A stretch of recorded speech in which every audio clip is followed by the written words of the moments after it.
കോടികൾ മുടക്കി നിർമ്മിച്ച തോപ്രാംകുടി ബസ് സ്റ്റാൻഡ് പ്രവർത്തനമില്ലാതെ നശിക്കുന്നു. ബസ് സ്റ്റാൻഡിനായി നിർമ്മിച്ച കെട്ടിടവും ടോയ്ലറ്റ് സംവിധാനവും ഉൾപ്പെടെ നശിക്കുമ്പോൾ ചുമതലക്കാരായ വാത്തിക്കുടി ഗ്രാമപഞ്ചായത്തും തിരിഞ്ഞു നോക്കുന്നില്ലെന്നാണ് നാട്ടുകാരുടെ ആക്ഷേപം. തോപ്രാംകുടി ടൗണിലെ ഗതാഗത തടസ്സം നീക്കുന്നതിനായി 2010 മുതലാണ് ബസ് സ്റ്റാൻഡിനുള്ള പദ്ധതിക്ക് തുടക്കം കുറിച്ചത്. ആദ്യഘട്ടത്തിൽ ഇരിപ്പിടവും ചെറിയൊരു ടോയ്ലറ്റും നിർമ്മിച്ചു. പിന്നീട് 2017 MLAയുടെ പ്രാദേശിക വികസന ഫണ്ടിൽ നിന്നും 30 ലക്ഷം രൂപ നീക്കിവെച്ച് ബസ് സ്റ്റാൻഡ് ടെർമിനൽ കൂടി നിർമ്മിച്ചു. ഉദ്ഘാടനത്തോടനുബന്ധിച്ച് അന്നൊരു ദിവസം മാത്രം ഒരു ബസ് കയറിയതല്ലാതെ തുടർന്നിങ്ങോട്ട് വേറെ ഒരു ബസ്സും സ്റ്റാൻഡിൽ കയറിയിട്ടില്ല. പക്ഷെ നാളെ ഇതുവരെയായിട്ടും ഈ ബസ് സ്റ്റാൻഡിൽ ബസ്സുകൾ കയറിയിട്ടില്ല.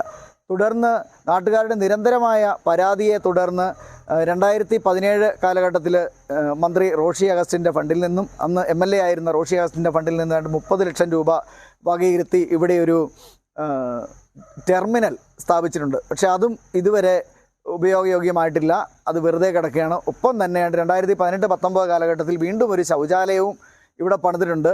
ഒപ്പം തന്നെ ഒരു ഉയര വിളക്കും ഇവിടെ സ്ഥാപിച്ചിട്ടുണ്ട്. എന്തിനാണെന്നറിയില്ല ഇതെല്ലാം ഇവിടെ സ്ഥാപിച്ചു വെച്ചിരിക്കുന്നത്. സർക്കാരിൻ്റെ ഫണ്ട് വെറുതെ ചെലവഴിക്കുന്നതിന് വേണ്ടി, അഴിമതി നടത്തുന്നതിന് വേണ്ടി മാത്രമാണ് ഈ തോപ്രാംകുടി ടൗണിൽ ഇത്രയും കോടികൾ മുടക്കി ഒരു ബസ് സ്റ്റാൻഡ് സ്ഥാപിച്ചിരിക്കുന്നതെന്ന് പറയാം. ബസ് സ്റ്റാൻഡിന്റെ സ്ഥലം ഉൾപ്പെടെയുള്ളവയുടെ കണക്കെടുത്താൽ കോടിക്കണക്കിന് രൂപ മൂല്യമുള്ള വസ്തുവകകളാണ് നശിച്ചു കൊണ്ടിരിക്കുന്നത്.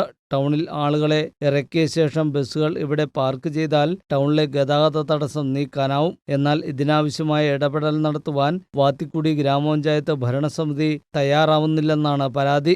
MLA ഫണ്ടിൽ നിന്നും തുക അനുവദിച്ച് ഒരു ഹൈമാസ്റ്റ് ലൈറ്റും ഇവിടെ സ്ഥാപിച്ചിട്ടുണ്ട്. ഇത് തകരാറിലായത് രാത്രികാലങ്ങളിൽ ഇവിടെ സാമൂഹ്യ വിരുദ്ധർക്ക് കൂടുതൽ സൗകര്യമായി മാറി. പഞ്ചായത്ത് അധികൃതർ തിരിഞ്ഞു നോക്കാതായതോടെ ബസ് സ്റ്റാൻഡും പരിസരവും കാടുകയറി നശിക്കുകയാണ്. വാത്തിക്കുടി ഗ്രാമപഞ്ചായത്ത് ഉൾപ്പെടെയുള്ള അധികൃതരുടെ അശ്രദ്ധ കൊണ്ട് മാത്രം കോടികൾ മുടക്കി നിർമ്മിച്ച തോപ്രാംകുടി ബസ് സ്റ്റാൻഡും പരിസരവും ഉപയോഗമില്ലാതെ നശിക്കുമ്പോൾ ബന്ധപ്പെട്ട അധികൃതർക്കെതിരെ നാട്ടിൽ പ്രതിഷേധവും ശക്തമാവുകയാണ്.